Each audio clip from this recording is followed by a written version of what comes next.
He's taking off. He's just crashed. He's crashed. Welcome to Australia, cocksucker!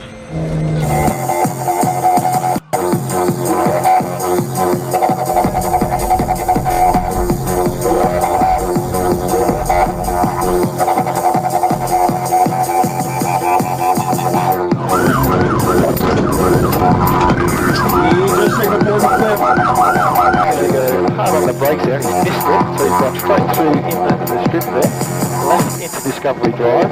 Because he's missed the corner, he's on the incorrect side of the road. So it's beyond that. So we want a special kind of cop to do a special kind of job.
I've got a tractor, massive tractor.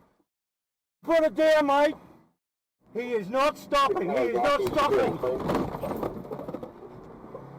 Okay, he's run over the bikes. Everybody stay well clear of this tractor.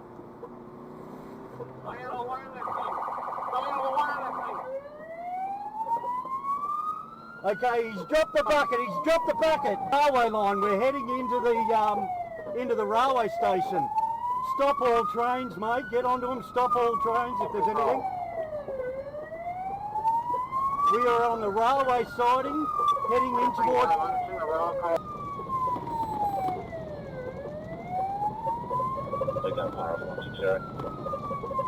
What's the power lines, boys? What's the power lines? Mate, get them to shut down the power if you can. I don't know if you can do that, but... Hands in the air now! Good boy, mate, good boy!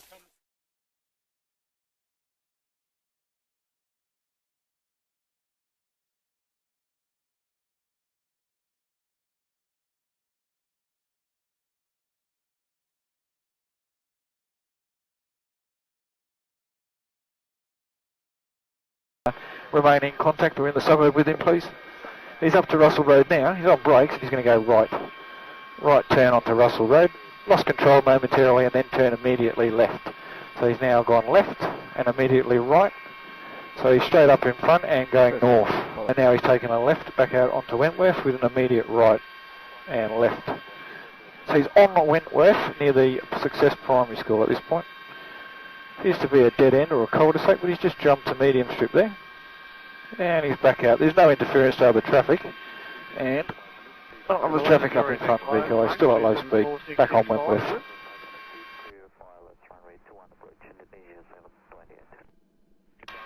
Just struck the right-hand turn. Major intersection. Live traffic up ahead. 1 to 2 other vehicles for the next 2 to 3 kilometres VKI. And he looks like he's going to go hard on the brakes there, and he's missed it. So he's gone straight through in the strip there. Left into Discovery Drive. But because he's missed the corner, he's on the incorrect side of the road. So he's into... Oh, stop. Thing on board? Is he going for a car park? Yeah. I can't get a radio. Apollo 6-2, he's just gone left, in the bottom end there of Cleveland Court or something similar. He's going in behind industrial buildings to dump. Now he's coming through VKI and he's forcing his way through there. Possibly smashed through, he's just smashed through some fencing and the vehicle is even more towards, I think it's Havel Avenue, and he's under brakes. He's stopping and he's out and running VKI. He's dished his shirt and everything and he's running into houses now. We're just going to track him on the flare. That first police car in the target address. He's over that fence. Go over that fence, guys. Straight through. You'll see a trampoline in front of you. Go over that rear fence. or I think it's actually natural. It's hard to say, VK. But he's still off and running. We're still tracking him with the cameras you'll see on the downlink. Tango Sierra 213, you also able to attend 85 Leisure Pass. On the road, come back in the 2 houses, come back 2 houses. Officer in the rear garden, jump the fence, you'll see a pool, POI's in front of you, still running. Alrighty, Mike. Officers on the road, come back another 2 houses. Coming out. 2 houses east, 2 houses east. Big tree in the yard. Keep running, officers on the road. Can't do anything. He's going to come right on. Roger. Here he is. Front yard.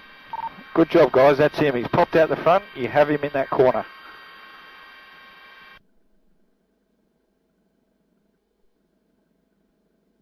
Good job.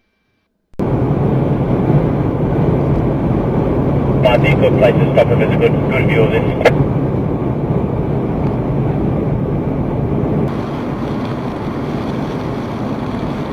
I tell you what, this place in a blizzard would be somewhat interesting. Started recording again. The winds are picking up just a little bit, just the way it's throwing the snow around, but the depth on the snow on the road is it's barely there. Oh, okay, really? Wow, yeah, it's blowing pretty hard in front of you.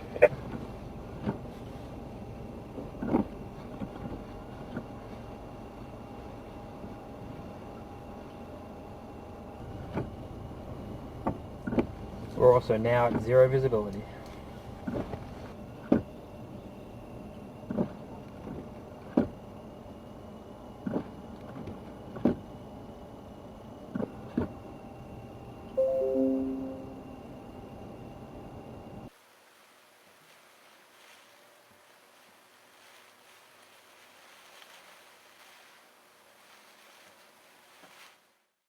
Three o'clock low, tracking away from us, wrong side of the road now. Coming up. He's gone right, so he's going to, he's heading north at the moment, but he'll head westbound on Reed. November Sierra Once, November Hotel Victor, contact Tower 1205. Tower 1205, November Hotel Victor. Just getting the stinger out of the car now. Roger, he's going to be propping right pretty soon. Roger, good evening, Unity 879 on descent, 9000 received Juliet. Unity 879, first approach, today descent to 5000. Yeah. Going wrong side. Just stop moving. Looks like he's going to try and get off at Alexander Drive, and he'll probably head north. Yeah, Roger, he's just on the, it's the on-ramp, but he's trying to exit the on-ramp. He's stopped halfway along. Hey, that's Alexander, isn't it? Roger. He's on the road. Yeah, he's about to cross Alexander behind you. So he's going to cross Alexander north of Reed Highway, about 30 metres up. He's just crossing now. He's about in the middle of the intersection. See. In the middle island now. Golf Mike 409 at Pollock. Can you see us, Dog's our on him. location? Are we near this? Dog's on him. Canine's got him. Yeah, Vic, Canine's got him, one in custody, and that's the driver they got there.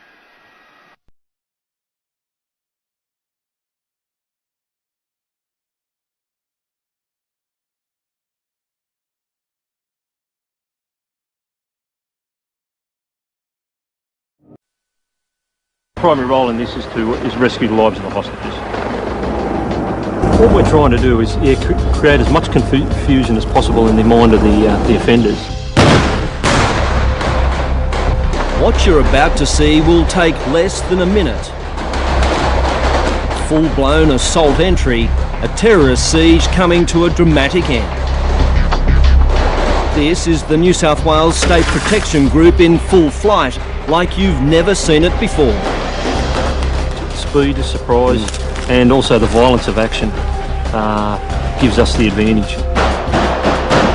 At what point does a situation like this arise, where you commit to this sort of action? What point does that happen? Basically when we've got no other alternative. At an undisclosed location outside Sydney, a purpose-built facility is their training ground. Every single one of those incidents we will try and resolve by peaceful means, through negotiation. But we have always got this in our back pocket to use. This is sort of the most serious level we would go to. obviously, because it's when we do something like this, people are going to get hurt. Really, the only way to properly gauge its effectiveness was to put myself at its mercy. As absolutely realistic as we possibly can. This is a simulated hostage situation. I'm the hostage, there's a gunman standing right behind me. Any hostage rescue is speed and surprise.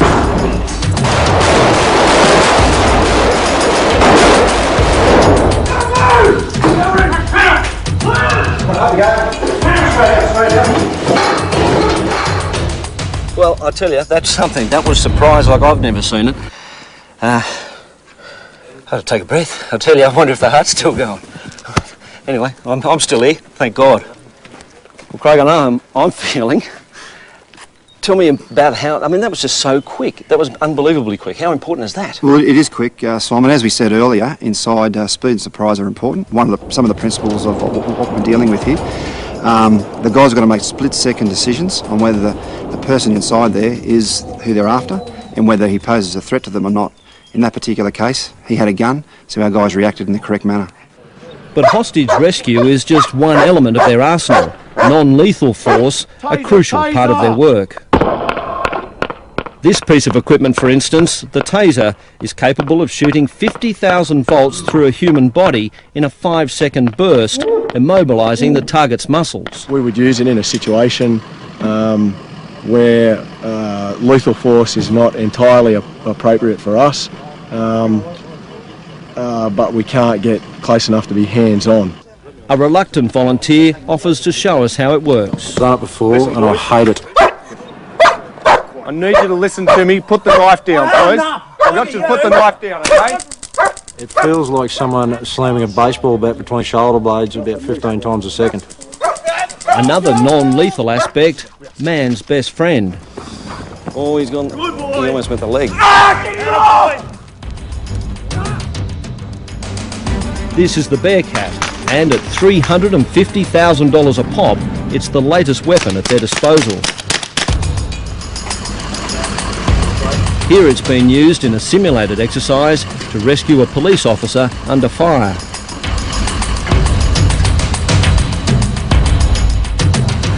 Since it went into action just over a year ago, it's already credited with saving a number of lives.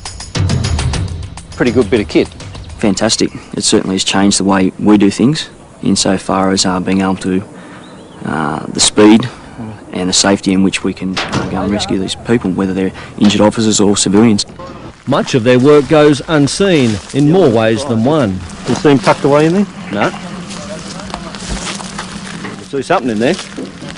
Oh, now I got him. Jesus Christ. That's amazing. How long can a sniper stay in a position like that? I mean, you could have them there for hours, couldn't you? Yeah, they normally do. They go in there for a long time. A lot longer than they want to normally. Yeah. Jason is one of the snipers. Today's mark, a watermelon, was an easy target. From this distance, like shooting the side of Ayers Rock, it's a pretty easy target from this distance. Yeah, Craig, we're good to go this side. Yeah, copy that. They train for a range of scenarios. This exercise involves a plane taken over by hijackers. Please don't move! Stop doing it! 59 men make up the New South Wales team, all highly skilled.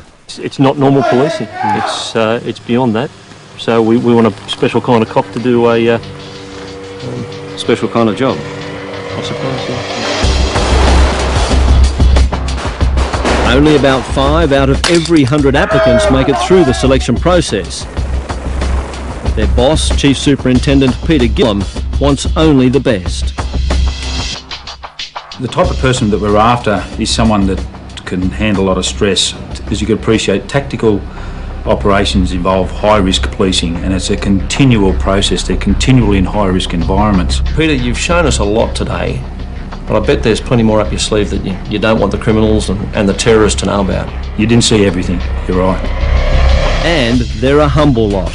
Police doing their job. Like any other policeman? Like every other policeman on the beat, doing their job. We just do a different phase of policing. A phase of policing that in this era of the terrorist threat provides a certain sense of security. I suppose, yeah, we're the last line of the cops.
got it.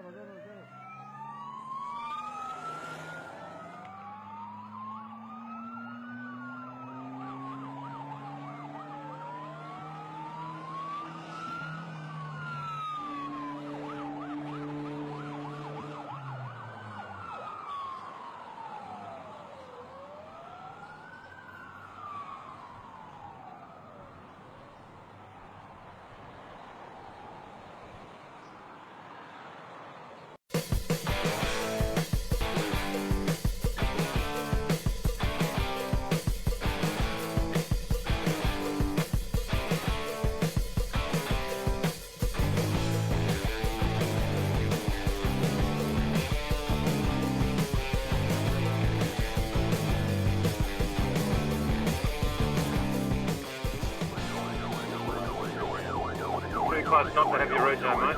Yeah, we got it now. Yep, we know what's going to happen.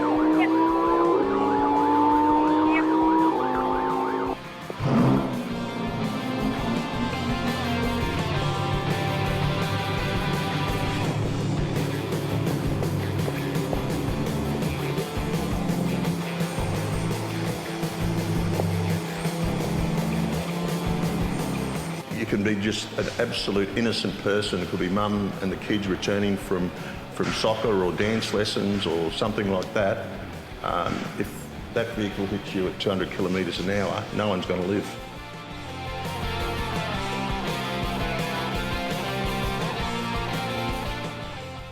People want to taunt the police, they want to drive at excessive speeds. We will find you, we will prosecute you and we'll take your car. You can run but you can't hide.